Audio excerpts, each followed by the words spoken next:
चालू कर दिया भैया, चालू कर दिया। ये पॉइंट आप लोग डाल दो और जो कल आप लोगों को लिखवाया था उसके आगे वाला चैप्टर है ये, नहीं उसी में है। जो भारतीय समाज की जो विशेषताएं थी उसके आगे वाला पार्ट है ये। और इसमें नेक्स्ट पॉइंट है समलैंगिक विवाह के को वैध बनाना। अब कम लग रहा है मच्छर आप लोगों को। ये जो कल लिखवाया था भारतीय समाज की विशेषताओं, उसी चैप्टर में ये पॉइंट है, एक हेडिंग है ये, उसके बारे में आगे और लिखवाया जाएगा। क्योंकि सर से कहा था मैंने इसकी प्रिंट कॉपी दे दो, तो बोले हमारे पास व्यवस्था अवेलेबल नहीं है। अगर 10-5 होती तो मैं निकलवा लेता। अब 100+ है ये। तो अब इतने भाई कितना भी लेगा कैफे वाला, 4 रुपये 5 रुपये, तो ये खुद निकाल के देंगे ना, ये देना नहीं चाह रहे हैं। क्यों? हाँ वो सर आएंगे तो उनसे कहूँगा। ये पॉइंट नोट कर लिया। इसके आगे समलैंगिक विवाह को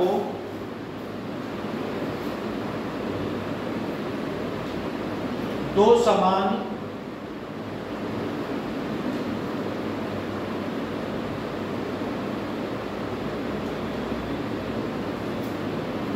लिंग के लोगों के बीच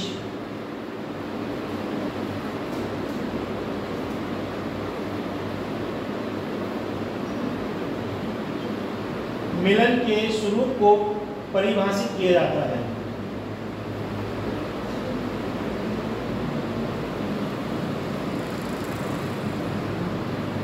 विशेष विवाह अधिनियम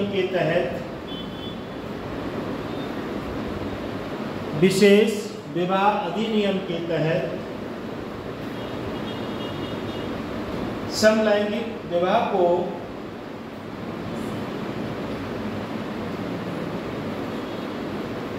वैध बनाने के बारे में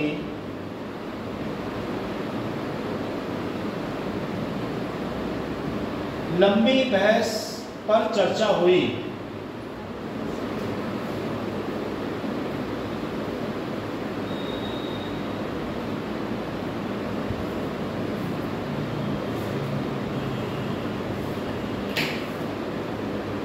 नेक्स्ट पॉइंट, इसी का दूसरा पॉइंट है समलैंगिक विवाह को वैध बनाने के खिलाफ तर्क।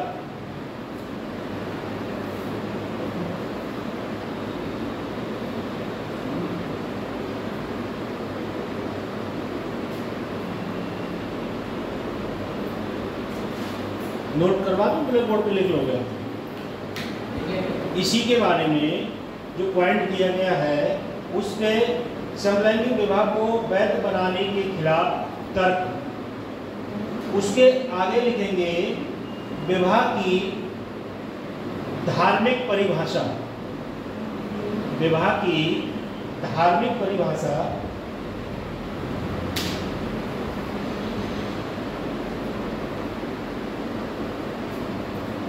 ये दो विपरीत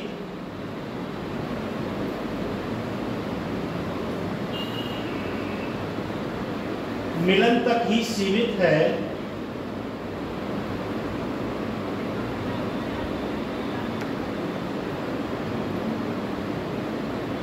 यानी पुरुष और महिला के बीच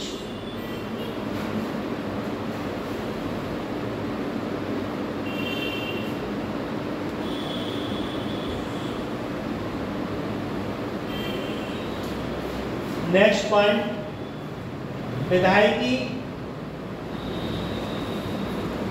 स्वीकृति।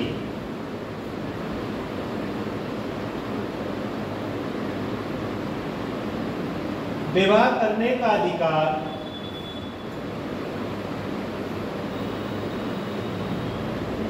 पूर्ण नहीं है।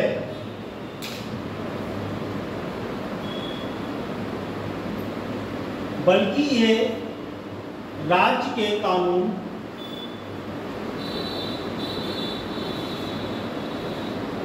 के अधीन है।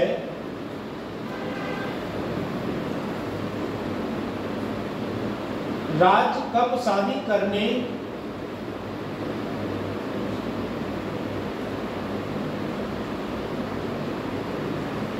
और कितने बार किससे तलाक लेना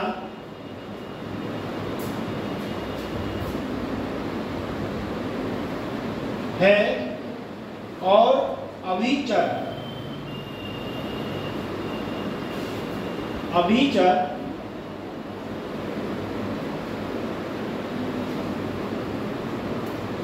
अभिचर से संबंधित कानूनों जैसे मामलों को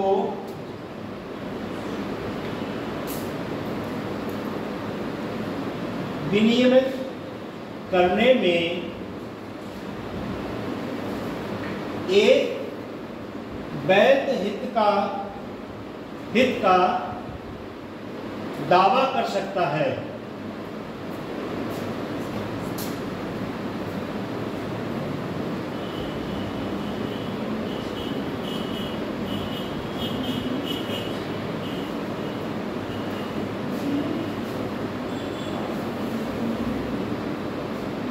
लिख लिया। अब नेक्स्ट पॉइंट है निजाता का अधिकार। निजाता का अधिकार, निजाता का अधिकार। निजाता का मतलब ये है कि जैसे कुछ जो धर्म है उनकी जो निजी रीति रिवाज हैं, हाँ, जैसे इस्लाम धर्म में एक रीति रिवाज है कि जैसे दो व्यक्ति आपस में नहीं रहना पसंद करते हैं तो उनका मतलब क्या है, 3 बार तलाक बोलेंगे और उनके समुदाय के अकॉर्डिंग वो चीज़ स्वीकार हो जाएगी। ठीक है। और हिंदू धर्म में क्या है कि अगर हिंदू धर्म में कोई व्यक्ति अगर चाहे पुरुष या महिला दोनों अगर संबंध विच्छेद करना चाहते हैं, संबंधों को छोड़ना चाहते हैं, तो वो समाज के अकॉर्डिंग 4 लोगों में बैठ के या कोर्ट के द्वारा समझौता करके या जज के सामने अपनी जो बात है वो स्वीकार करेंगे कि भाई हम इस व्यक्ति के साथ नहीं रहना चाहते हैं या रहना चाहते हैं। अब जैसे महिला कहती मैं रहना चाहती हूँ, पुरुष कहता मैं नहीं रहना चाहता इसके साथ, तो उस पर जो प्रक्रिया है कानूनी उस पर डिसीजन लिया जाएगा। भाई इसमें कोई ऐसा सुझाव या ऐसा कोई बिंदु निकाला जाए जिससे कि किसी का परिवार बिगड़न ना हो, मतलब परिवार खराब स्थिति में ना आए।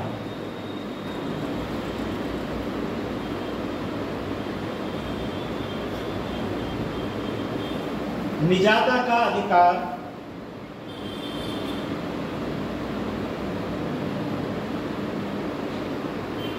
इसके आगे लिखेंगे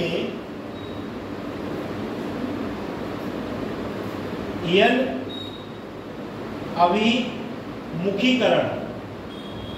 यन अभिमुखीकरण का अधिकार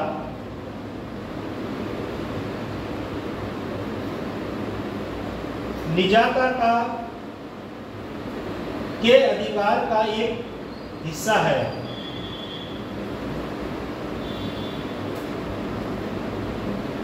हालांकि इसे विवाह पर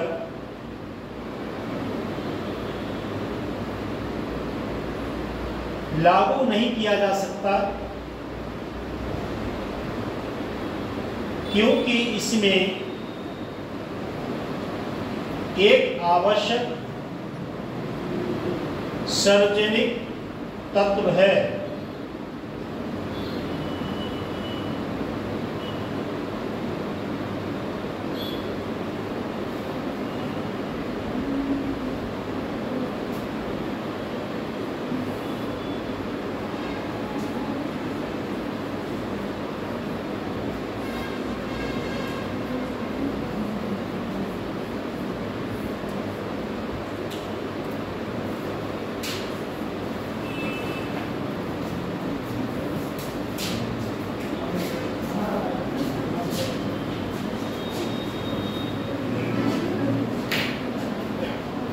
नेक्स्ट पॉइंट है संसद द्वारा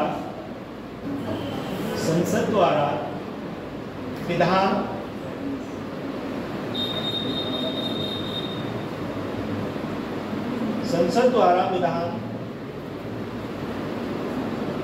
समलैंगिक विवाह पर, इसके आगे समलैंगिक विवाह पर कानून बनाने का अधिकार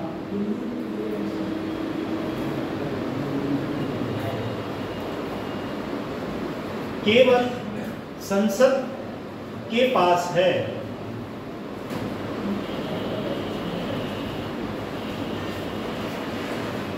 सरकार का मानना है कि कानून भारतीय लोकाचार के आधार पर सामाजिक,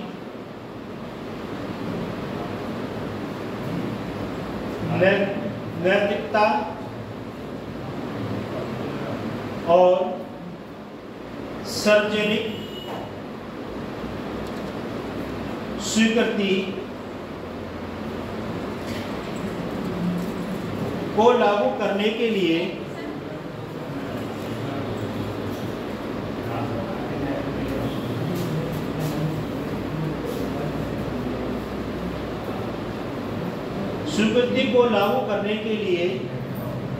है।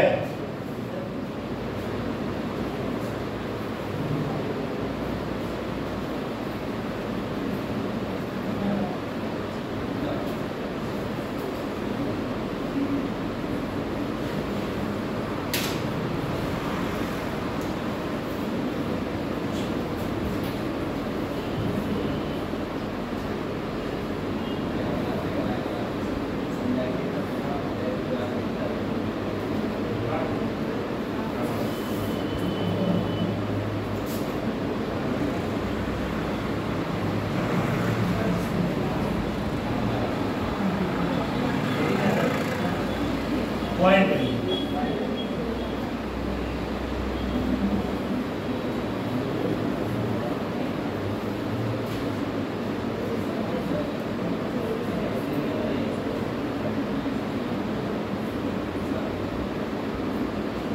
जैसे किसी के परिवार में या किसी व्यक्ति के बच्चा नहीं है और वो व्यक्ति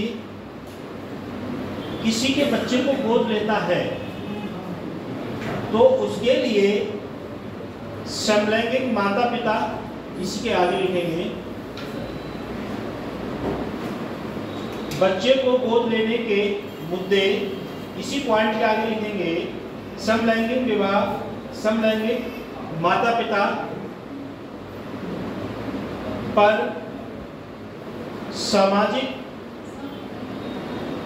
सामाजिक भेदभाव और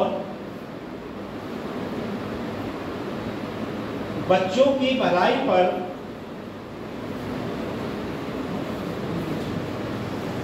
नकारात्मक मनोवैज्ञानिक प्रभाव पड़ता है।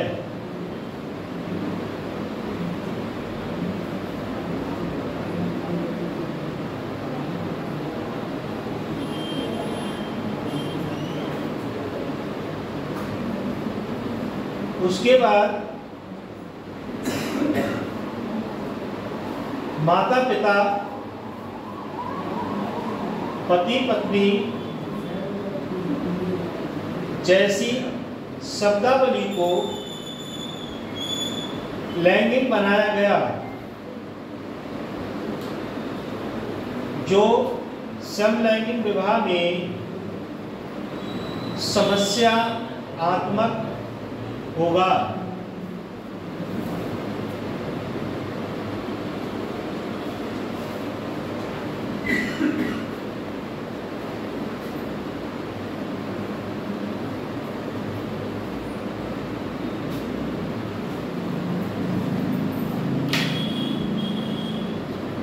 उसके बाद नेक्स्ट पॉइंट है समलैंगिक विवाह के पक्ष में तर्क।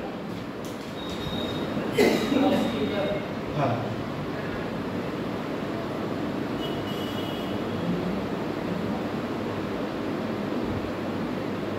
इसी के आगे लिखेंगे भेदभाव का सामना करना।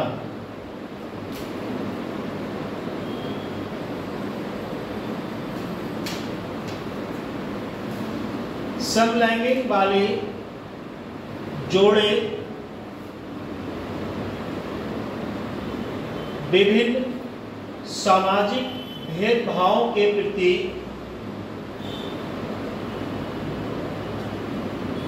संवेदनशील होते हैं।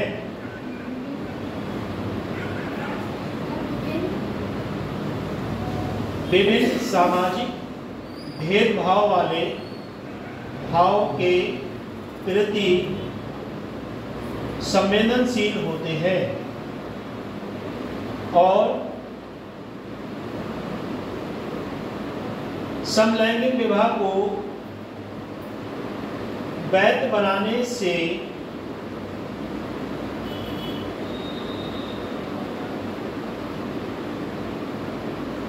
हमेशा के लिए खुशी का मार्ग प्रशस्त होगा।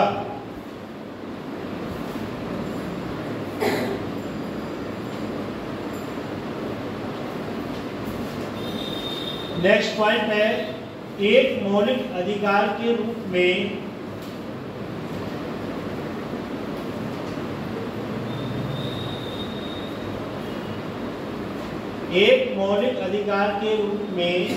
सहवास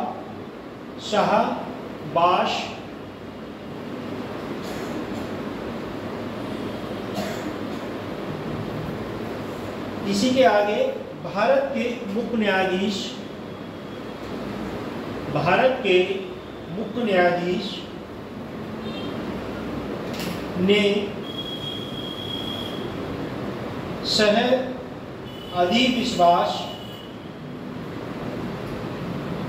को एक मौलिक अधिकार के रूप में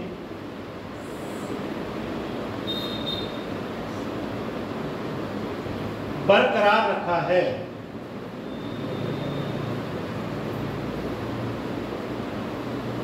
और इसे कानूनी रूप से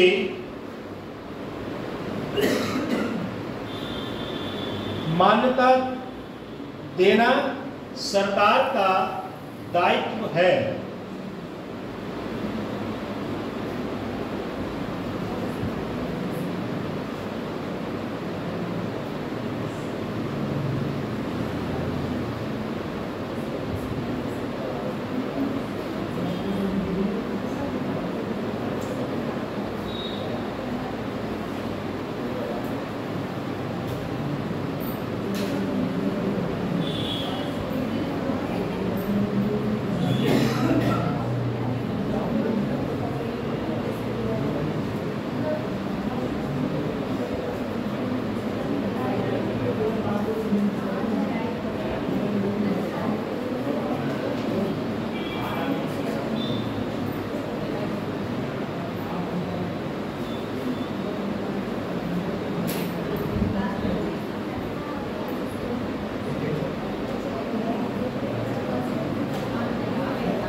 ये आप थोड़ा धीरे-धीरे बोला करिएगा, बहुत स्पीड में बोलते हैं।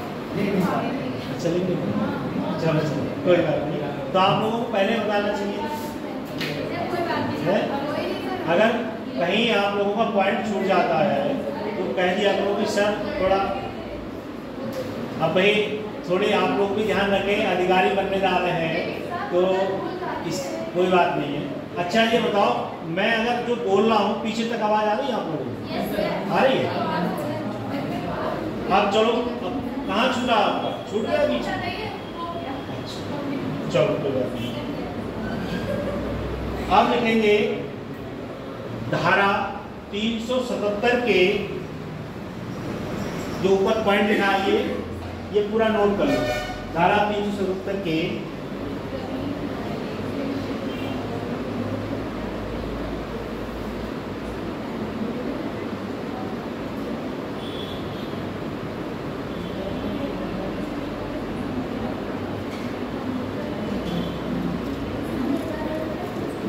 इसी के आगे लिखेंगे आईपीसी की धारा 377 के डिक्रिमिनलाइजेशन के साथ सुप्रीम कोर्ट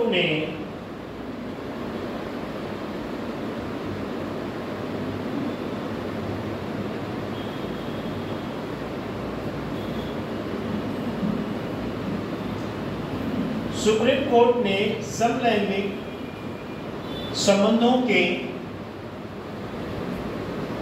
अस्तित्व को मान्यता दी है।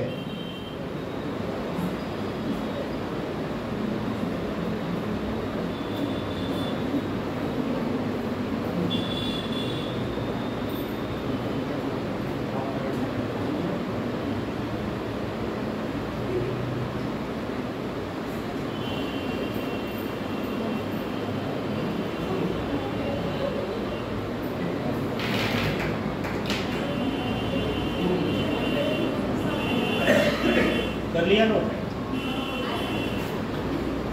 देखो ये क्यों हंसी आ रही है? एक जो धारा है सभी लोग जानते होंगे, जो महिला उत्पीड़न की धारा है 376, ऐसी समलैंगिक जो धारा है वो 377 है। उसमें जो है जो भी लोग हैं उसके अंतर्गत जैसे भी अगर प्रावधान है और जो भी कानूनी अपराध करते हैं तो उनके लिए ये धारा का सरकार ने मान्यता दे दी है। उसके बाद नेक्स्ट पॉइंट है लिंग की कोई पूर्ण अवधारणा नहीं। सर्वोच्च न्यायालय के अनुसार ऐसी कोई अवधारणा नहीं है। उसके बाद जन जागरूकता,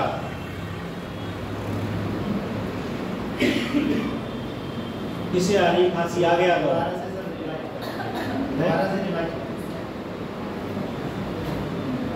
जो अभी जो 377 पे बात कर रहे थे वो वाली अच्छा। इसमें पॉइंट है कि लिंग की कोई अवधारणा पूर्ण नहीं है। सर्वोच्च न्यायालय के अनुसार लिंग कोई पूर्ण अवधारणा नहीं है। ये जो है सुप्रीम कोर्ट की गाइडलाइन है। उसके बाद नेक्स्ट पॉइंट है जन जागरूकता।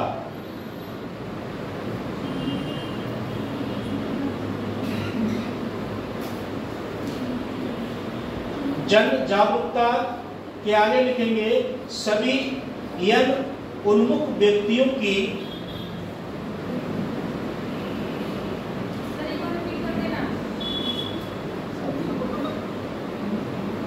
जन जागरूकता।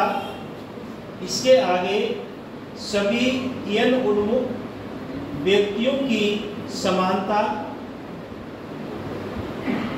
और स्वीकृति को बढ़ावा देने के लिए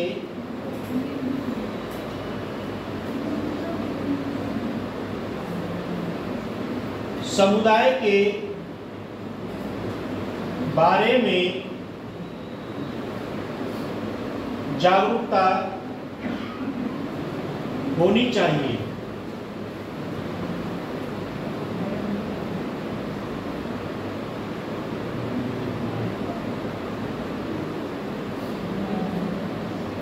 नेक्स्ट पॉइंट है समान तटस्थता शब्दावली।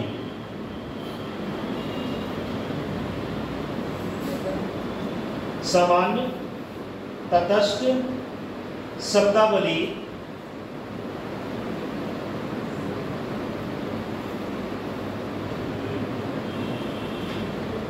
इसके आगे लिखेंगे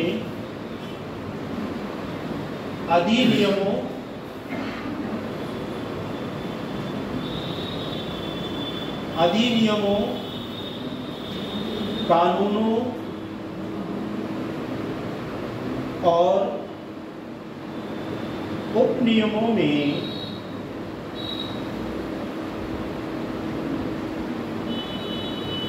लिंग तटस्थ संदर्भ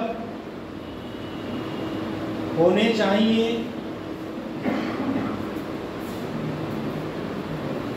उदाहरण के लिए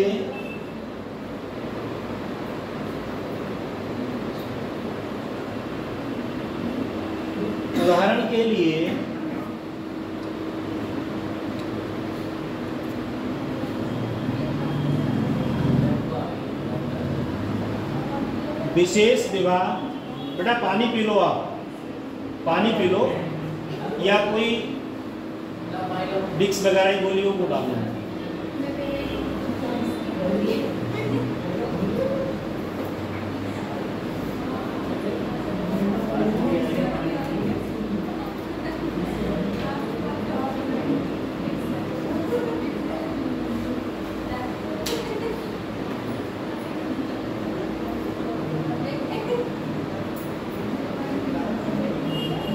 नोट कर लिया। उसके बाद नेक्स्ट पॉइंट है कानूनी सुधार। अच्छा, विशेष विवाह अधिनियम में पति और पत्नी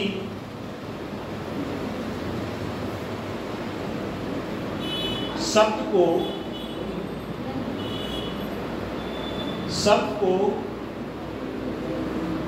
पति और पत्नी में बदलना।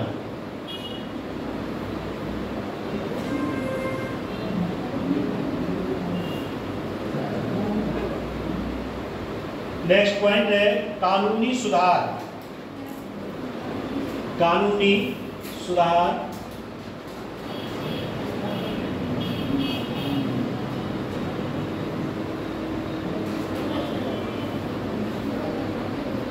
इसके आगे लिखेंगे समुदाय की बेहतर स्वीकारता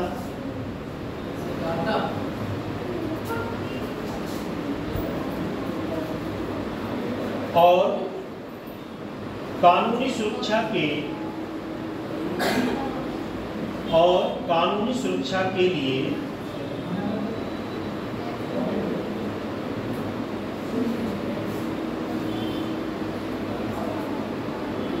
कानूनी सुधार महत्वपूर्ण हैं।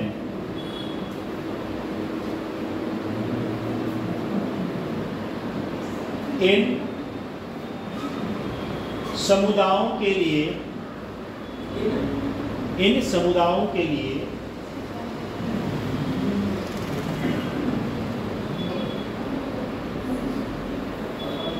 मानव अधिकारों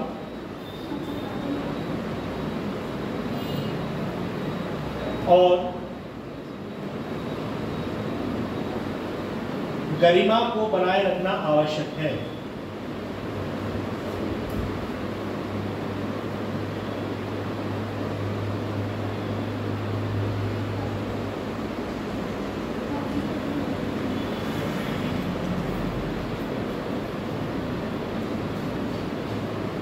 नेक्स्ट पॉइंट है सामूहिक प्रयास। सामूहिक प्रयास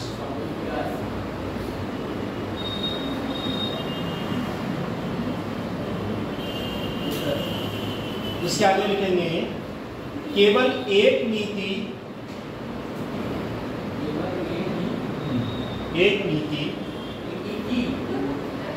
केवल एक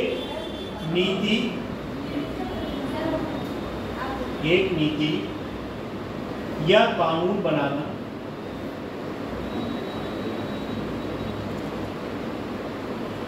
समुदाय के लिए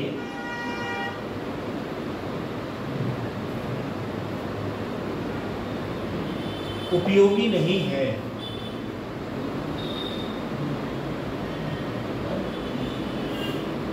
यदि वे नीति या कानून निर्माण प्रक्रिया में सक्रिय रूप से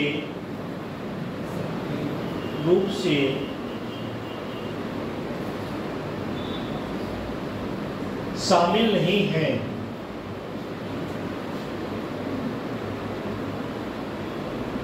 उनकी विशिष्ट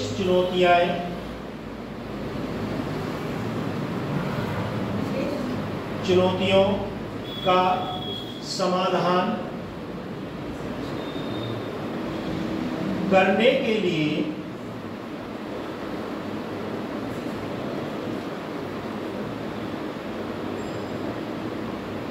यह महत्वपूर्ण है।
सबसे पूछना चला दूं? नहीं। आप लोगों को अच्छा है। बताओ, अगर बच्चे ज़्यादा लग रहे हैं तो चलने दीजिए, और कम लग रहे हैं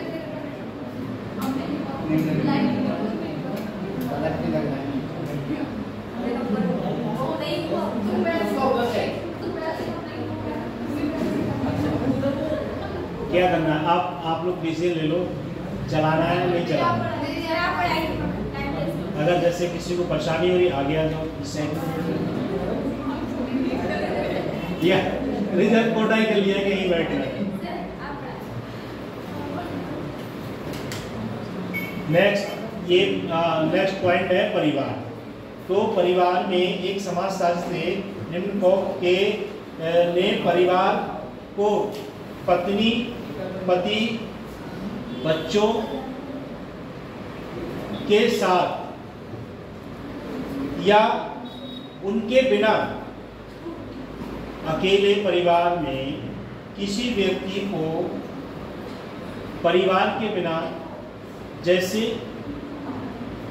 परिवार में एक व्यक्ति अकेला हो तो उसे क्या अच्छा लगेगा? नहीं लगेगा। ऐसे ही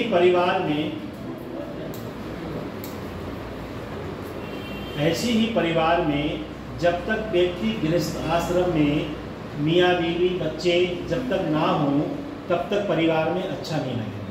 तो ऐसे ही समाजशास्त्र में कहा है, जो व्यक्ति इस इसमें आया है जीवन में, तो उसके लिए गृहस्थ आश्रम बहुत ज़रूरी है। जैसे सपोज करो, मैं आपको एक उदाहरण दे रहा हूँ कि जैसे कुछ लोग होते हैं, उन्होंने प्रयत्न कर लिया, एक लक्ष्य बना लिया कि मुझे शादी नहीं करना है, तो नहीं करना कोई बड़ी बात नहीं है। अब्दुल कलाम ने नहीं की, अटल बिहारी वाजपेयी ने नहीं की, बहुत से विभिन्न प्रकार के जो है लोग नहीं की, पर उसमें जब उसकी स्थिति ऐसी आती है, जब बुढ़ापा जब आता है,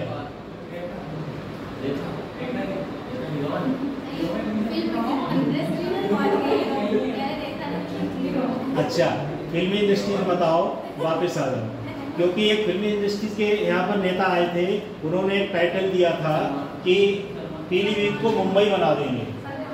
तो पीलीभीत को मुंबई बनाने वाले अब पीलीभीत में दिख नहीं रहे,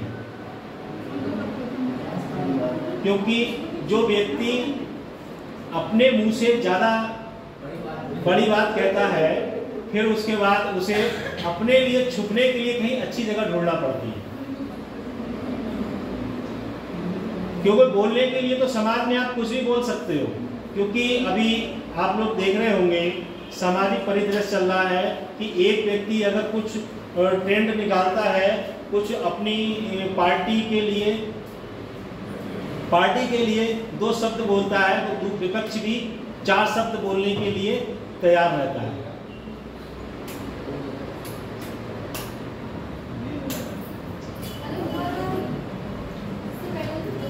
क्या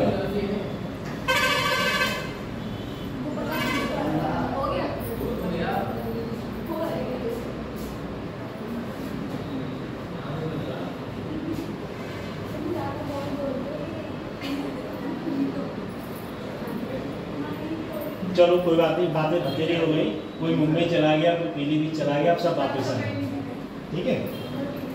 इसके बाद बात करते हैं हम परिवार पे। परिवार में जो हमारे समाजशास्त्री थे, उन्होंने कहा है परिवार को पति पत्नी और बच्चों के साथ उनका परिवार अच्छे से रहेगा, और बिना परिवार के या बिना बच्चों के परिवार में कुछ, चाहे पुरुष हो चाहे महिला हो, किसी को अच्छा लगेगा। जैसे आपने इससे पहले पॉइंट लिया था कि बच्चों को गोद लेना, जैसे ऊपर वाला ना करे या किसी के साथ ऐसी कोई स्थिति ना आए कि किसी व्यक्ति को बच्चा दूसरे का गोद लेना पड़े। ऐसी स्थिति कभी कभी किसी न किसी व्यक्ति के साथ आ जाती है कि जब खुद का कोई परिवार को आगे चलाने वाला नहीं है, तो उसके लिए कुछ न कुछ आश्रय या श्रय देखने को मिलता है। जैसे आपने 1857 के विद्रोह में झांसी की रानी को देखा होगा, उसने कितनी हिम्मत और साहस से अपने बच्चे को पीठ पे बांध लिया और युद्ध में कूद पड़ी। ऐसी भी एक हमारे देश के अंदर महिला थी, और परिवार चलाने के लिए और परिवार को आगे बढ़ाने के लिए ये प्रक्रिया जरूरी है। इस पॉइंट को आप लिख लो, परिवार के आगे लिखो, समाजशास्त्री निम्नकोफ ने परिवार को पति पत्नी के बच्चों के साथ या उनके बिना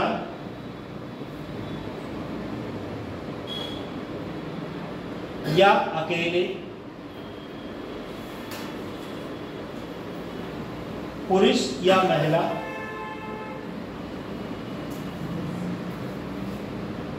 के बच्चों के साथ अधिक या कम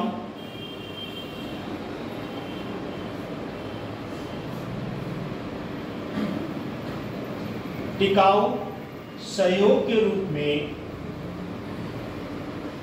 परिभाषित किया है।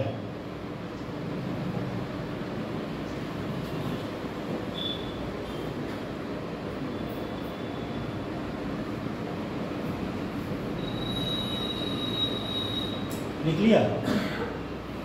जैसे इसमें कहा है कि जो पुरुष है या महिला है उनके सहयोग के रूप में परिवार जो है कम टिक पाता है। उसका रीज़न ये है कि जैसे मैं आपको एक हिंट्स के रूप में बता रहा हूँ, जैसे लड़का गरीब घर का है और लड़की पैसे वाले घर की है तो उसके साथ उसके तालमेल बेहतर नहीं बनेंगे, क्योंकि वो सुबह को उठ के लेमन टी पीती है और जो बेचारा गरीब है वो लेमन टी कैसे पिला पाएगा।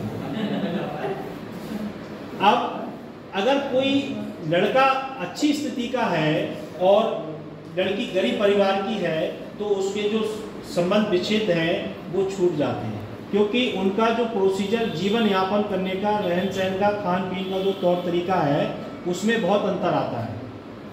अगर जैसे कोई शहर का व्यक्ति अपनी लड़की के लिए ग्रामीण क्षेत्र में कर देता है शादी, तो ग्रामीण क्षेत्र का जो परिवेश है वो अलग हिसाब का होता है और शहरी क्षेत्र का परिवेश अलग हिसाब का होता है।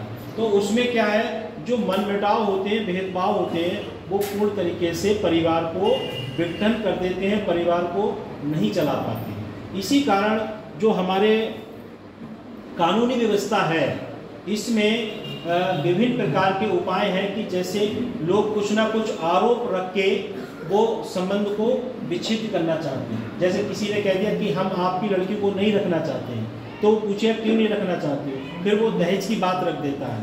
तो इसमें विभिन्न प्रकार की अड़चनें आ जाती हैं और परिवार जो है अलग हो जाता है।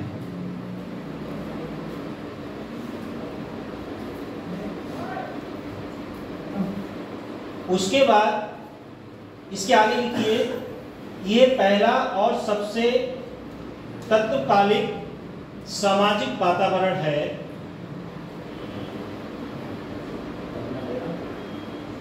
पहला और सबसे तत्कालिक सामाजिक वातावरण है।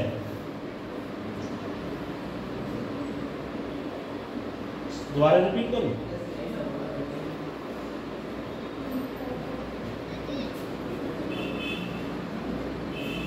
जिससे बच्चे को अवगत कराया जाता है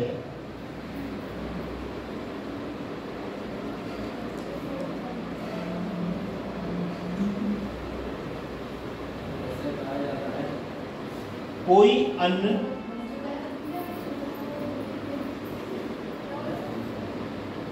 अवगत कराया जाता है, लिखिए, कोई अन्य सामाजिक संस्था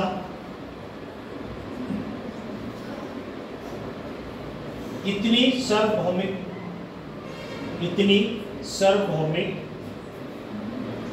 और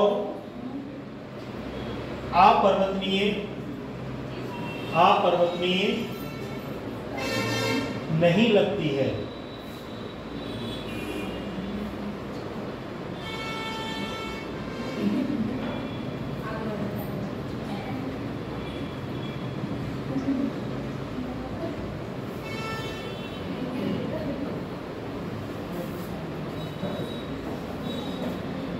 क्या हो गया, डिस्टर्ब हो रही है? आगे बैठ जाओ, उधर बैठ जाओ।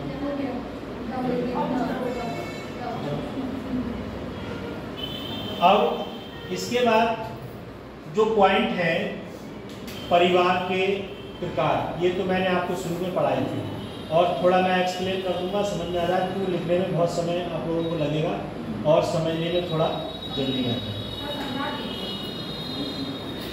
क्योंकि अब बच्चों के हाथों में इतनी एनर्जी नहीं है वो इतना लिख पाए। परिवार के प्रकार जो हैं वो इस टाइप के हैं, जैसे एकल परिवार। एकल परिवार समझते हैं, जैसे मियाँ बीवी एक परिवार में रहते हैं और उनके बच्चे उनके साथ मिलकर रहते हैं। और संयुक्त परिवार ऐसा परिवार है जिसमें पूरा परिवार एक साथ रहता है, जैसे आपके पापा मम्मी भाई बहन दादा दादी चाचा चाची ताई, ये सब लोग क्या है एकजुट और एक ही उससे अब तो चूल्हे का सिस्टम ही खत्म हो गया, गैस बोलना पड़ेगी। तो एक ही गैस पे एक ही उसमें सब लोगों का संयुक्त खाना बनता है, यानी कि ज्वाइंट परिवार में सब लोग साथ रहते हैं। वो संयुक्त परिवार होता है और जिसमें पूरा परिवार ज़्यादा संख्या में लोग होते हैं, वो संयुक्त परिवार है। और जो एकल होता है उसमें केवल मियाँ बीवी और उनके बच्चे।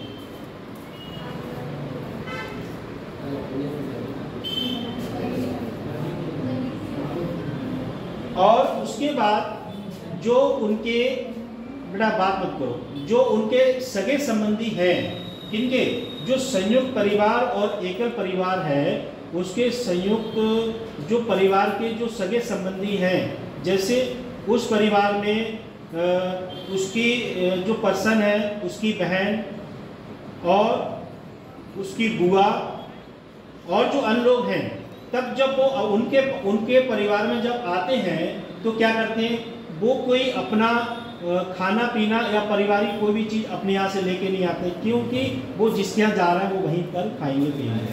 और ऐसी स्थिति ना होती है किसी प्रकार की, जो व्यक्ति ऐसी चीज़ को अपनाए कि किसी घर जाओ तो अपने आप से कोई सामान लेके जाओ। ठीक है, ये सामान कब लिया जाता है, ये भी आपको पता होना चाहिए कि जैसे कोई व्यक्ति, सपोज करो आप किसी की सिस्टर हो और आप किसी भाई के घर पे जाओगे, तब सामान कब ले जाओगे उसके खाने पीने के लिए। एक तो जैसे राखी बंधन पे आप लोग ले जाते हो और भाई दूज पे ले जाते हो। एक ऐसा होता है जब बहन के लिए भाई जो है शादी में, जैसे उनके बच्चे की शादी हो या इनके देवर की शादी हो, तब उसके लिए वो एक भाग पहनाते हैं। तो जब बहन अपने घर ससुराल से भाई के घर जब जाती है तो वो मटेरियल खाने पीने वाला लेके जाती है। ये भी एक प्रथा है, उस प्रथा को ये मानना पड़ता है, क्योंकि अगर आप वहीं से खाओगी तो फिर लोग कहेंगे अरे ये आपको अपने यहाँ से लेके आना चाहिए।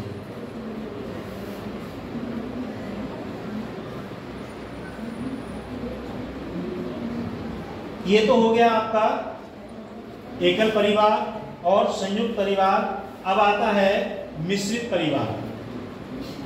मिश्रित परिवार में हेडिंग डालो मिश्रित परिवार।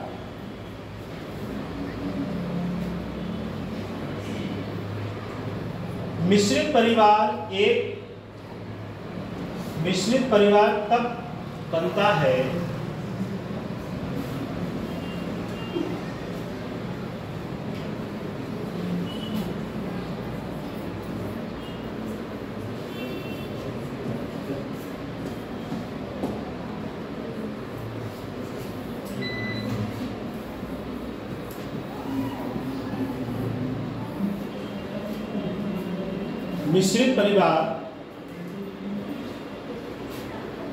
एक मिश्रित परिवार तब बनता है जब पिछले रिश्तों या विवाह से बच्चे वाले दो व्यक्ति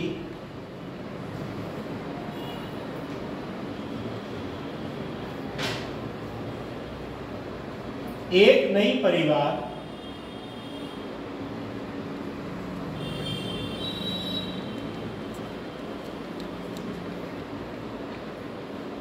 इकाई बनाने के लिए एक साथ आते हैं।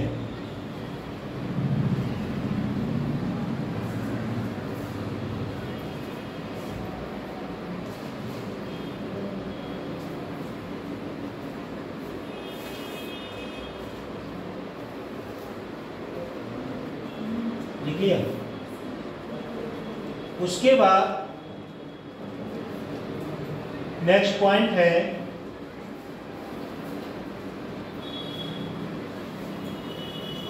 एकल परिवार हो गया, संयुक्त परिवार हो गया, मिश्रित परिवार हो गया। उसके बाद है पालक परिवार। पालक परिवार, पालक पनीर नहीं, पालक परिवार। चरण सिंह को तो भूखी लगने लगी है परिवार का, पनीर का नाम सुन के।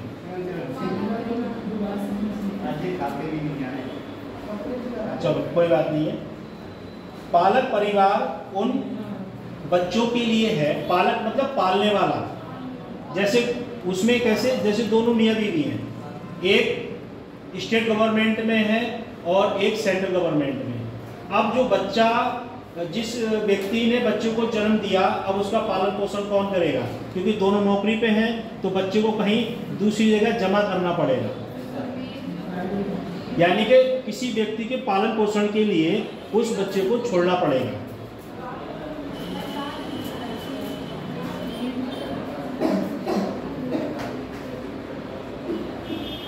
पालक परिवार उन बच्चों के लिए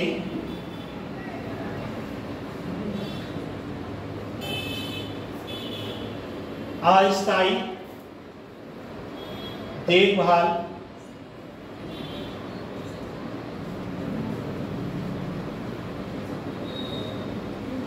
और सहायता प्रदान करते हैं।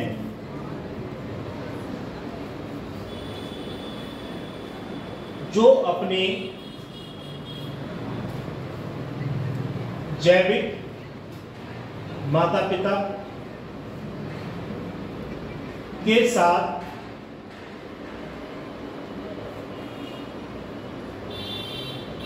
नहीं रह सकते हैं।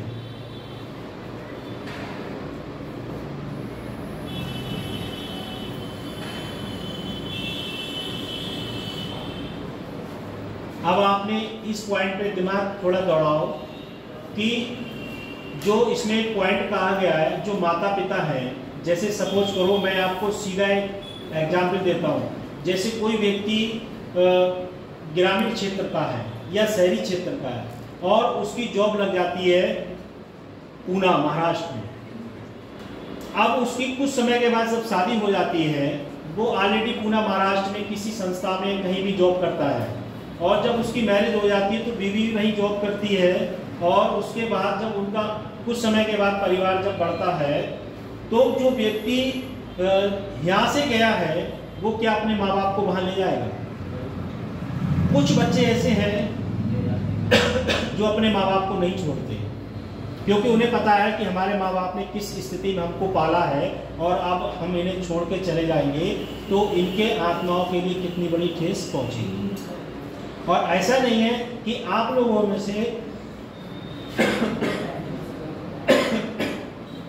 आप लोगों में से कोई बच्चा ऐसा नहीं है कि जैसे अधिकारी बन जाओ और बन जाने के बाद आपके मम्मी पापा किसी समय किसी परिदृश्य को अपनाते हुए आपके गेट पे पहुंच जाएं, तो उनसे ये मत कह देना कि ये हमारे गांव से आई है, हमारे गांव के चपरासी है। क्योंकि कई अधिकारियों ने ऐसा कह दिया है, कई उत्तर प्रदेश के जो जनप्रतिनिधि हैं उन्होंने भी ऐसे कह दिया है। तो ये बात नहीं कहना चाहिए। बाप सही या माँ सही, चाहे वो कैसी स्थिति में हो, वो ही रहेंगे। तो ये परिवेश, ये शिक्षा आपको महत्व नहीं देगी, क्योंकि जो देन है, आप जिस सीट पे बैठे हो, जो 2-2.5 लाख रुपए से स्टार्टिंग होगी या जो भी हो, उस परिदृश्य को आपको ये नहीं कहना चाहिए कि जैसे कुछ लोग अपने आप में एक अमीर परिदृश्य में आ जाते हैं और माँ बाप के लिए किसमें छोड़े आते हैं? आश्रम में।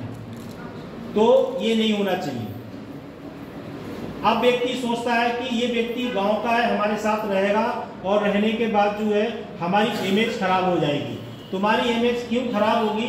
जिस व्यक्ति तुम्हें सोचेगा कि ये व्यक्ति जो है माँ बाप को साथ रखेगा तो इमेज खराब हो जाएगी। उस सामने वाले से पूछिए, उसके माँ बाप नहीं है क्या? और जब कोई व्यक्ति अपनी संतान उपरजी करता है, संतान को पालता है, वो ये सोचता है कि जब मेरे ऊपर बुढ़ापा आएगा और जब मैं बूढ़ा होऊंगा और मेरे बच्चे परिवरिश होंगे, तब मुझे किसी भी समस्या का समाधान करने के लिए मेरे बच्चे काफ़ी हैं। माँ बाप आपको इसलिए पढ़ा रहे हैं कि आप पढ़ लिख के अच्छी पोस्ट पे जाओ, और जाने के बाद जब माँ बाप 70, 80, 90 साल की एज में पहुँच जाएंगे तो उनकी देख रेख स्वयं करो, जिससे कि आने वाली पीढ़ी जब आप रिटायर हो जाओगे, और आप जब रिटायर हो जाओगे तो जब आप अपने माँ बाप की सेवा नहीं कर पाओगे, चाहे आप डीएम बनो, एसपी बनो, जो भी बन जाओ, और जब आप अपने माँ बाप की सेवा नहीं करोगे तो आने वाली पीढ़ी आपकी सेवा नहीं करेगी। क्योंकि गीता में, महाभारत में, रामायण में, कुरान में, बाइबल में साफ कहा गया है कि जो व्यक्ति जैसा कर्म करेगा उसको वैसा फल मिलेगा।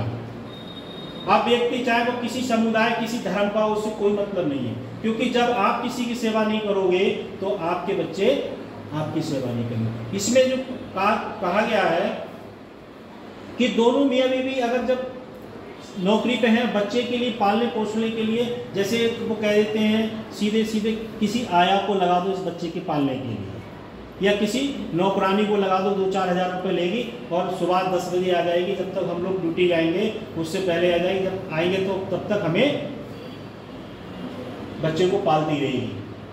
और आया अगर चालाक निकली तो क्या करेंगे, बच्चे का जितना मटेरियल खुद खा जाएंगे। ऐसा भी है। अब कुछ लोग ऐसे भी होते हैं, कुछ लोग ऐसे भी होते हैं कि नहीं करते हैं, कुछ लोग ऐसे होते हैं कौन सा कोई सामने देख रहा है, ऐसा भी है। क्योंकि आप बड़े बड़े शहरों में चले जाओ, अपना पीलीभीत तो बहुत छोटे लेवल का जिला है, बड़े शहरों में चले जाओगे या बड़ी हाई सोसाइटी में चले जाओगे तो छोटे बच्चों को लोग क्या करते हैं कि एक किस्म से, मुझे कहना नहीं चाहिए कि आप लोग कहोगे सर ऐसे कह रहे हो, केवल माएँ उन्हें जन्म दे देती, पालने वाले कोई और होते हैं, हाई फाई सोसाइटी में होते हैं, क्योंकि बच्चे के जो परिदृश्य है, पालन पोषण है, उसके लिए वो हाथ नहीं लगाते। अगर उसने पोटी कर दी तो उसे छुएंगी नहीं, जैसे किसी और का बच्चा है। ऐसा भी है क्योंकि उनके पास पैसा इतना है, उनके पास नौकर है, वो इस चीज को साफ सफाई करते रहते हैं। तो जो पॉइंट था इसमें, जो मैं आपको बता रहा था, पालन वाला, पालक जो होता है, जैसे मियाँ बीवी है, बच्चे, ये समझ में आ गया कि बच्चों को किसी दूसरे के सुपुर्द कर देते हैं या किसी दूसरे व्यक्ति के पास जमा कर देते हैं। अब जो व्यक्ति हैं वो अपने माँ बाप को इसलिए नहीं ले जाते हैं कि वो हैं अधिकारी और उनके माँ बाप हैं गांव के, ग्रामीण क्षेत्र के। तो ग्रामीण क्षेत्र का व्यक्ति कहीं भी चले जाए उसका परिवेश वैसा ही रहेगा। शहर का व्यक्ति कहीं चला जाए, चाहे ग्रामीण क्षेत्र में चला जाए या शहर में, उसका जो रहन सहन है, खान पीन है और तौर तरीका है, उसका वैसा ही रहेगा। तो वो बड़े अधिकारी इसलिए नहीं ले जाते हैं कि हमारी वहाँ जाके वैल्यू खराब हो जाएगी। तो वैल्यू क्या खराब हो जाएगी, सामने वालों को भी देखना चाहिए कि आप IAS अधिकारी हो, आपके पापा की पर्सनालिटी क्या है, मम्मी का पर्सनालिटी क्या है, कम्युनिकेशन स्किल क्या है उनका, कि आपको जिसने जन्म दिया है वो भी एक व्यक्ति ऐसा है, जैसे सामने वाला देखेगा तो कहेगा कि हाँ इनके माँ बाप भी किसी समय किसी अधिकारी रेंज पे या किसी अधिकारी अच्छी पोस्ट पर रहे हैं। ऐसा भी तो होता है। अभी आपने देखा हो कई बच्चे जिनके माँ बाप अधिकारी हैं, उनके बच्चे भी अधिकारी हो गए, अब उन्हें साथ में जाते हुए तो डर लगेगा क्योंकि वो ऑलरेडी अधिकारी हैं। ऐसा भी होता है। तो कभी भी किसी व्यक्ति को ऐसा परिलक्ष्य या ऐसी विचारधारा ना करें कि अपने माँ बाप के लिए या परिवार के लिए कुछ ना करें। कुछ लोग ऐसे होते हैं कि अपने साथ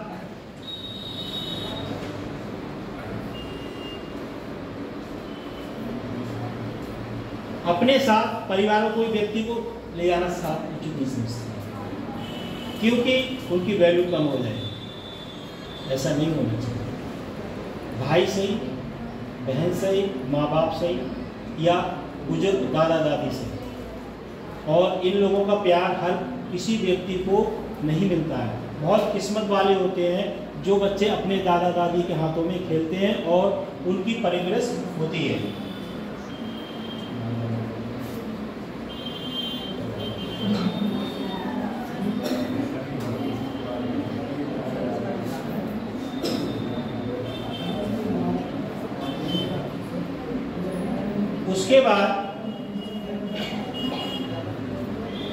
उसके बाद चुना हुआ परिवार,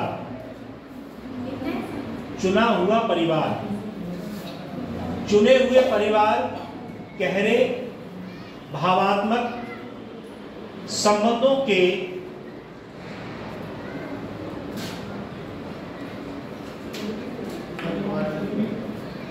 रिपीट करें। चुना हुआ परिवार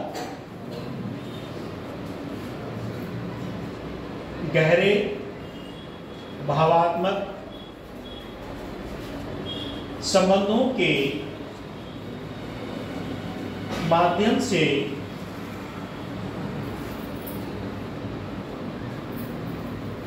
बनते हैं, जो अपनेपन, समर्थन और देखभाल की भावना प्रदान करते हैं।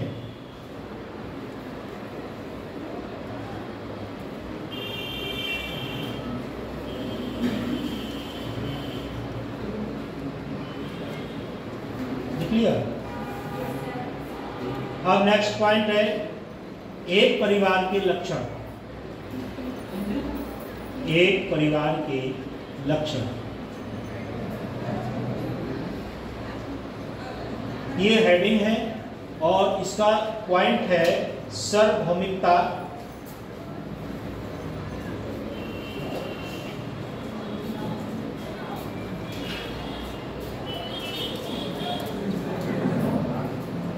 इसके आगे लिखेंगे परिवार एक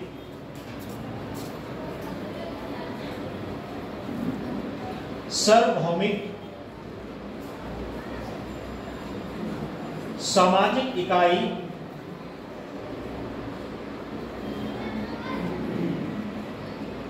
है, क्योंकि ये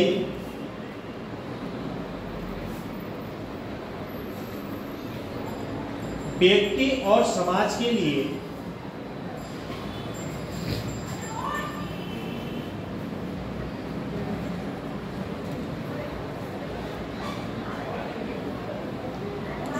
कई अनिवार्य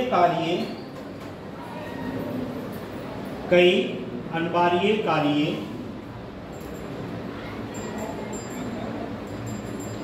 करता है।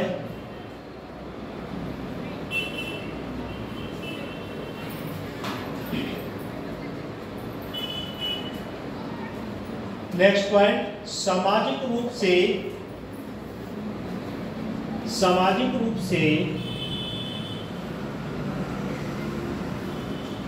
स्वीकृत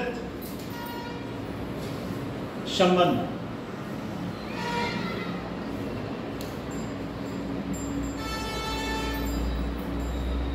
इसके आगे लिखेंगे एक परिवार का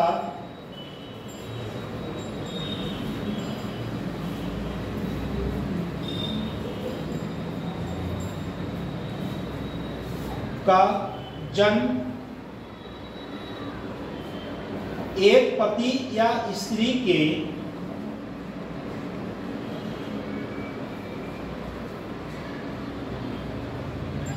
अपेक्षाकृत टिकाऊ, सामाजिक रूप से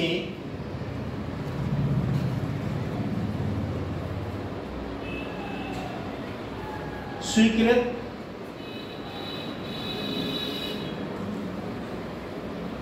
सहचार्य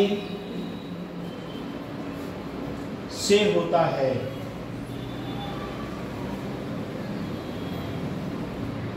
जो बच्चों को जन्म देती है।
जो भावनात्मक परिवार है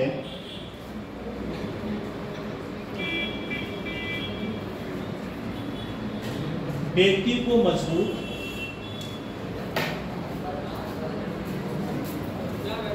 भावनात्मक समर्थन प्रदान करता है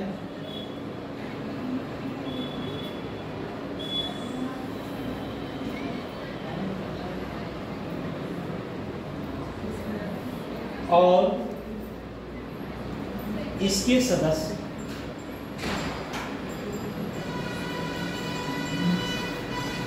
भावनात्मक रूप से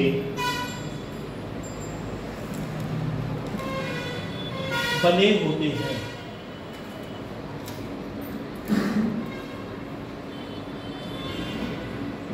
वे एक दूसरे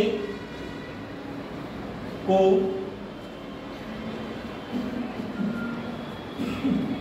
देखभाल, सुरक्षा, इसमें सुरक्षा, देखभाल, सुरक्षा, इसमें प्यार प्रदान करते हैं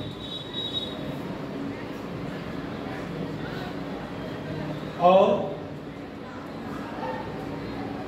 परिवार के सदस्यों के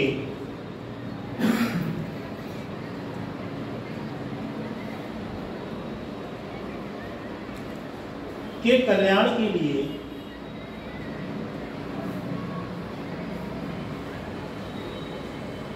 त्याग करने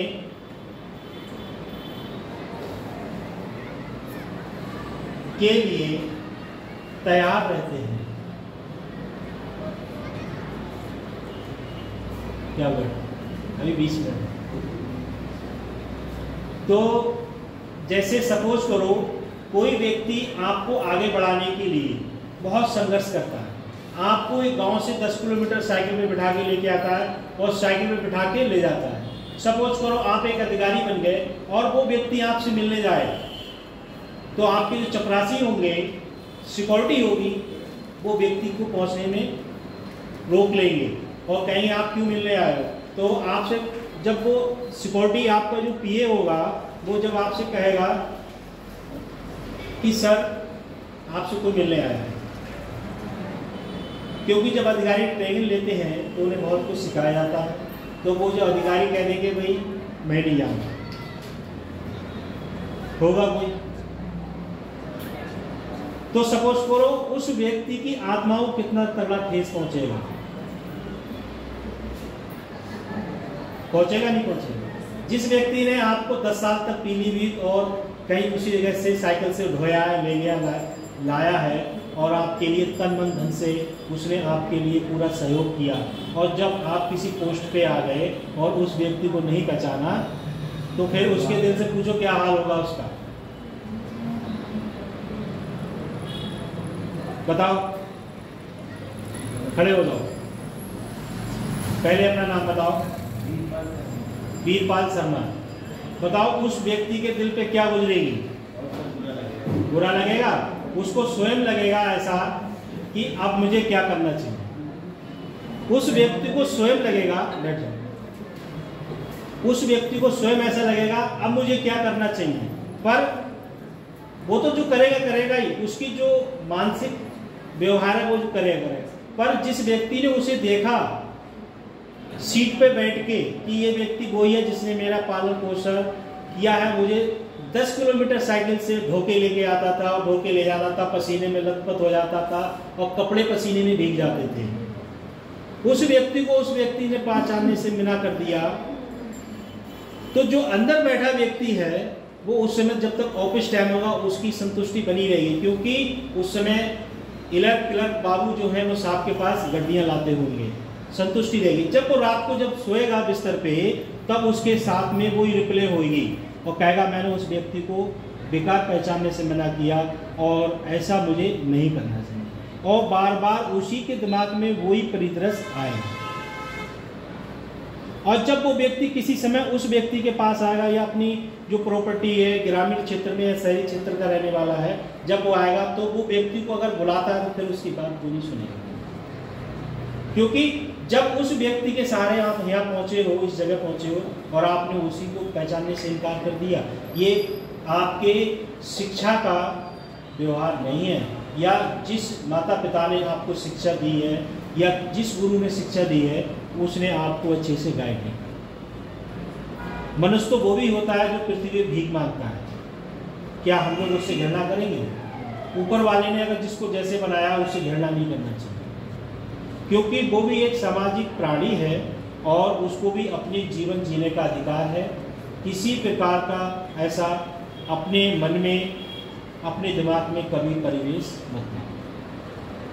बहुत से लोग होते हैं, सामने वाला अगर कोई सही साफ सुथरे कपड़े नहीं पहना है तो उससे ईर्ष्या करना है। अगर उसके पास ऐसी वैल्यू होती तो वो आपसे अच्छे कपड़े नहीं पहनता, फिनिक्स मॉल से नहीं लेके आता बनेगी से। तो ऐसे सिस्टम को कभी नहीं अपनाना चाहिए। और उसके बाद नेक्स्ट पॉइंट है सामाजिक मानदंड। नेक्स्ट पॉइंट है सामाजिक मानदंड। इसके आगे लिखेंगे,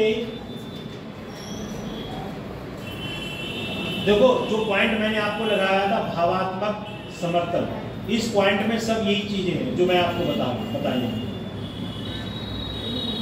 क्योंकि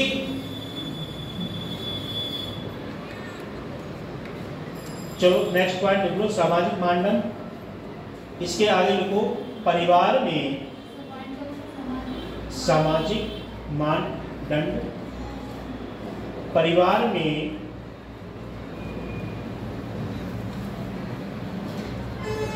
सामाजिक नियमों,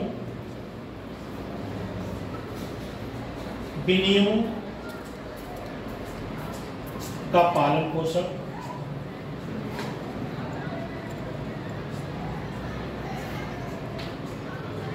किया जाता है।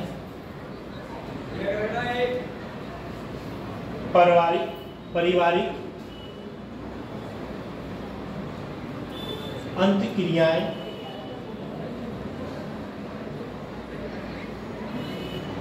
और अंत संबंध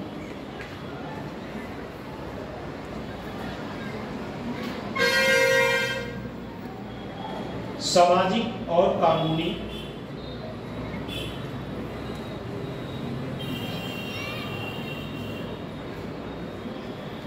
मानदंडों द्वारा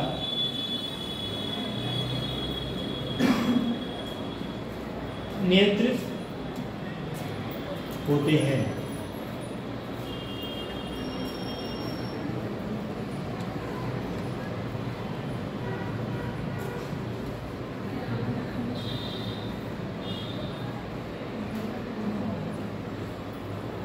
लिखिए नेक्स्ट पॉइंट है सामान्य आवास। सामान्य आवास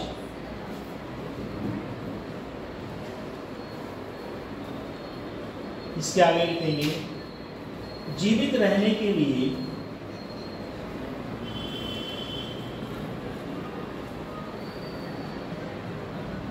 एक परिवार को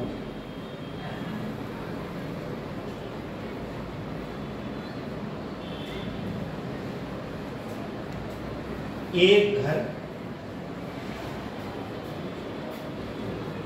या गृहस्थी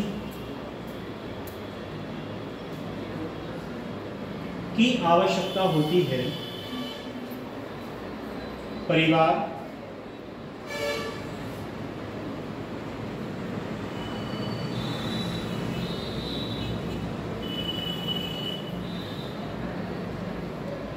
आवश्यकता होती है ये बच्चों के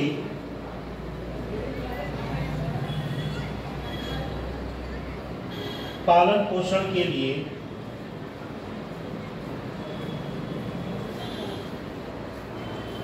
आवश्यक हो जाता है।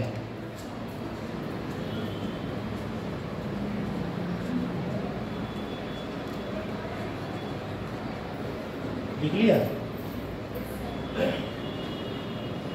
इसमें जैसे आप लोग हैं, सभी लोग हैं, जब यहाँ से जाएंगे तो आपका घर होना जरूरी है, क्योंकि यहाँ से जब जाओगे तो रुकोगे कहाँ, किसी दूसरे घर पर थोड़ी रुकोगे, इसलिए स्वयं का घर होना बहुत जरूरी है और स्वयं का परिवार भी बहुत जरूरी है।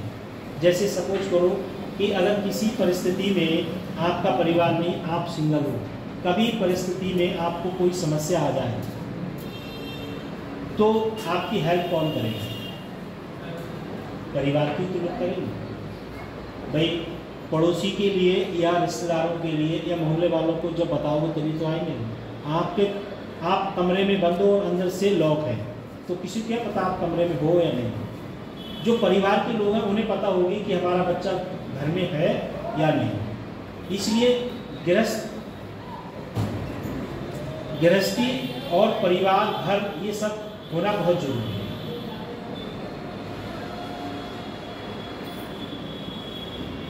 उसके बाद अभी 10-19 हुए हैं, तब तक एक पॉइंट और लिखा जाएगा।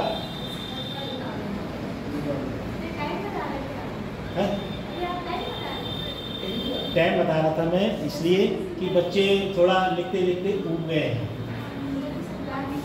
समझा दें। नेक्स्ट पॉइंट है रिश्तेदारी नामकरण। प्रत्येक परिवार का एक नाम होता है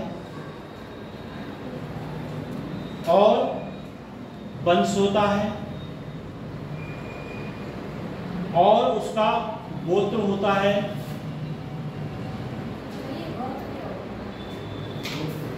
गोत्र नहीं समझते, समझ में नहीं आया। आप किस कास्ट की हो? है मौर्य हो?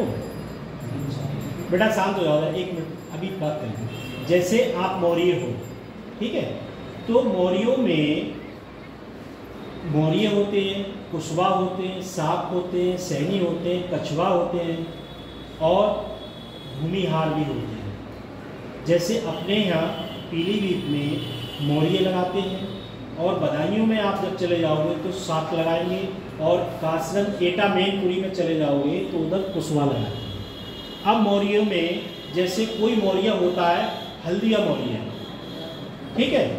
अब वो नहीं जो हल्दिया मौर्य, उसका एक गोत्र हो गया, भले ही वो हल्दी उत्पादन नहीं कर रहा है, अगर कर भी रहा है तो भी कोई परेशानी नहीं। कोई कार्य करने के लिए कोई बुरा काम थोड़ी है भाई। हल्दी नहीं उगाएंगे तो लोग खाएंगे कैसे? सब्जी पीली कैसे होगी? अगर मिर्च नहीं डालेंगे तो सब्जी में टेस्ट आएगा, चटपटी नहीं होगी। तो आप मौर्य हो तो आपका जो गोत्र है वो हल्दिया है, ठीक है। आप कुशवा हैं तो कुशवा लोगों का अलग गोत्र होगा। जैसे कुशवा है तो आपने वो देखा होगा प्रोसीजर, कुशवा लोग जो है वो मानते हैं, जैसे आपने लव कुश का नाम सुना है, कुशवा लोग उनके वंशज मानते हैं।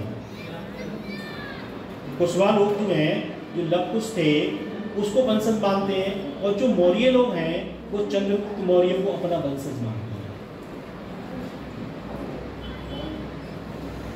अब जैसे आप मौर्य हो तो आपकी जो गोत्र है वो हल्दिया है, ठीक है।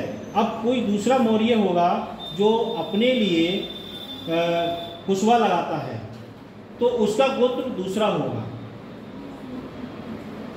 अब जैसे आपने देखा होगा जो सैनी होते हैं, एक तो साहनी होते हैं, साहनी जो होते हैं वो सरदार लोग होते हैं और जो सैनी होते हैं वो उनके लिए फूलमाली बोलते हैं और वो फूलमाली जो हैं वो मौर्य में ही आते हैं।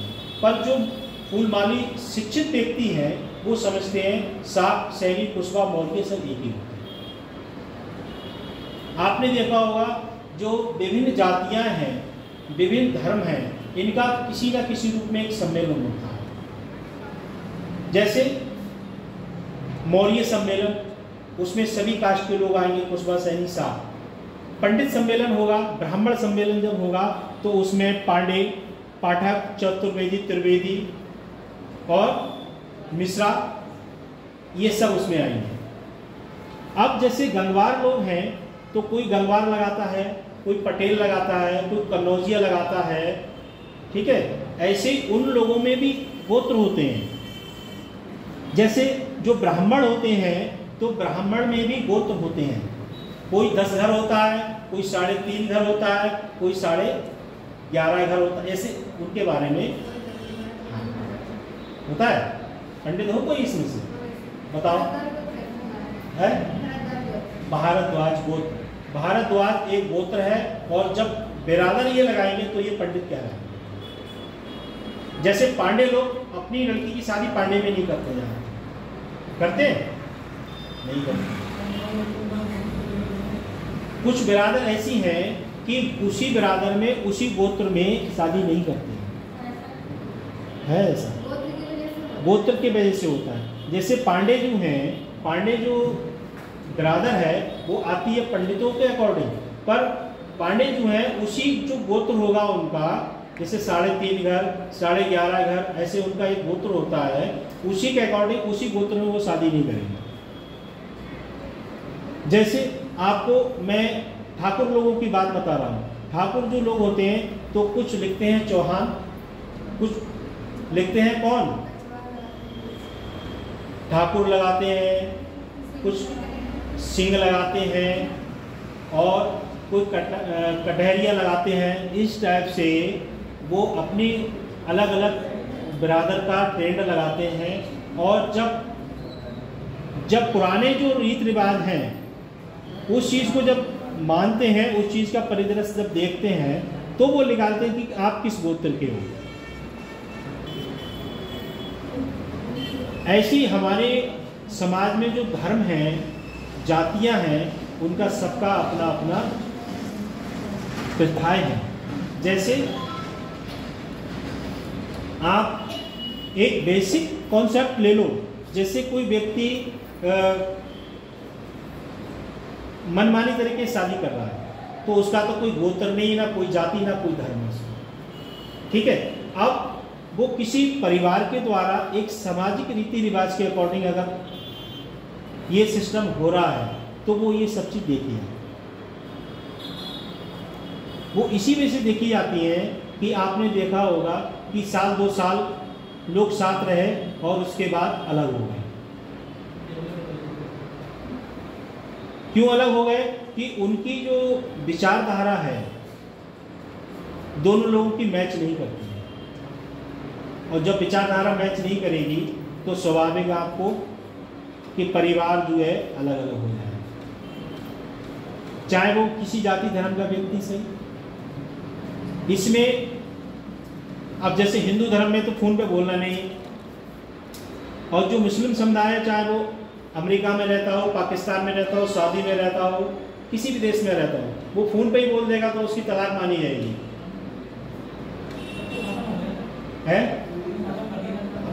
खत्म हो गया, उसको प्रतिबंध लग गया, वो बेहतर रहा प्रोग्राम। क्योंकि जिस व्यक्ति ने अपनी बेटी की शादी की है और बहुत मेहनत से पैसा कमाया है और शादी कर दी, उसके बाद वो एक व्यक्ति फ़ोन पे 3 बार बोलेगा बिल्कुल हवा में डोलते हुए, और अब उससे पूछो अगर ऐसी स्थिति में किसी के साथ कोई बात होती है तो उसके दिल पे क्या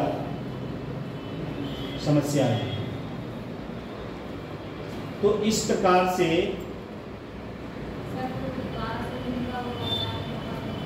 देखो,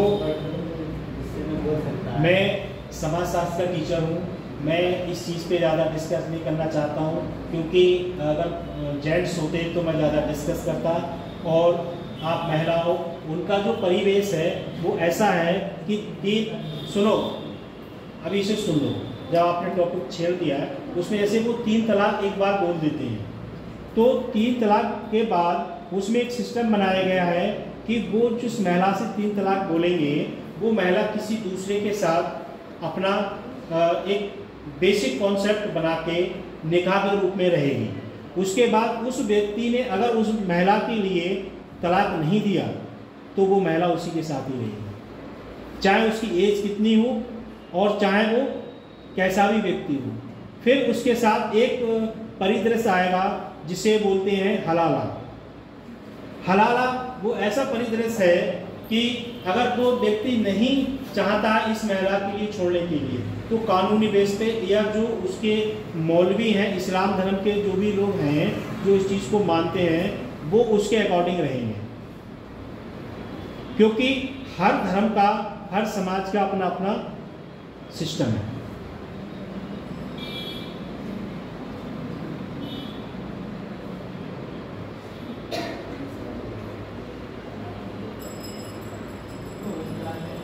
हाँ, ये मैं लिखवाना था आप लोगों को।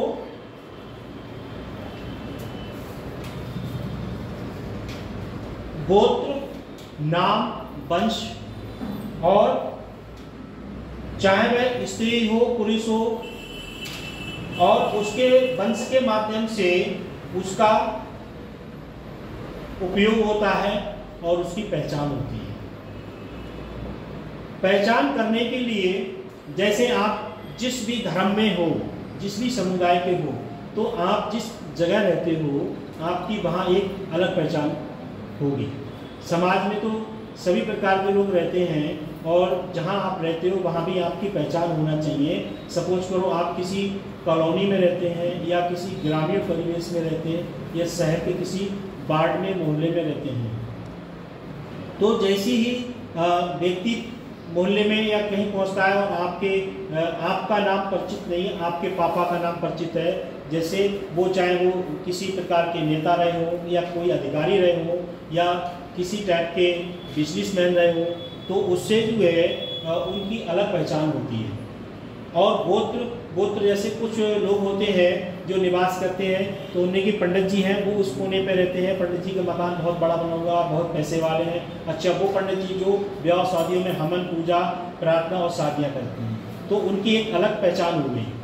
अब जैसे कोई पैसे वाला व्यक्ति है, उन्होंने कहा अच्छा वो उस व्यक्ति का नाम आप कुछ भी नाम ले लो कि वो व्यक्ति बहुत पैसे वाला है, उसको सब लोग जानते हैं। या जैसे कोई एडवोकेट है, वो बहुत पैसे वाला है, उसका नाम फेमस है और वो छोटा मोटा केस नहीं लेता है, बड़ा केस लेता है और मोटे पैसे लेता है, तो पूरे पीलीभीत में छा हुआ है कि वो व्यक्ति जो है बहुत बढ़िया वकील है। या कोई बहुत बढ़िया टीचर है मैथ का या साइंस का, तो उसका पूरे पीलीभीत में नाम है। तो वो क्या है, एक उसकी पहचान नाम से ही है। जैसे कोई इंग्लिश का अध्यापक है, तो इंग्लिश का अध्यापक है, पूरे पीलीभीत में नंबर 1 कोचिंग सेंटर चलता है उसका, और वो जो है इंग्लिश के बहुत बड़े प्रवक्ता हैं, तो उनका नाम एक पहचान है। जैसे पीलीभीत के अंदर अनेक प्रकार के स्कूल हैं और स्कूलों में कुछ ही स्कूल के नाम ज़्यादा फेमस हैं। अब जो बच्चा जिस स्कूल से पढ़ लिख के अधिकारी बन गया, तो उस स्कूल का नाम ज़्यादा चलेगा। क्यों कि हर व्यक्ति कहेगा वो जो लड़की IAS बनी थी या लड़का IAS बना, वो उसी स्कूल का पढ़ रहा है। स्कूल वाले सब वही पढ़ाते हैं, पर डिपेंड करता है आपके दिमाग पर कि आपका दिमाग कितना सोचने समझने की, पढ़ने की क्षमता है। टीचर सब वही पढ़ाते हैं, सिलेबस भी लमसम वही होता है और अधिकारी भी सब वही सिलेबस पढ़ के ही बनते हैं। पर ऐसा होता है कि जिसका नाम ज़्यादा रोशन हो गया, उसका नाम ज़्यादा बिक जाता है।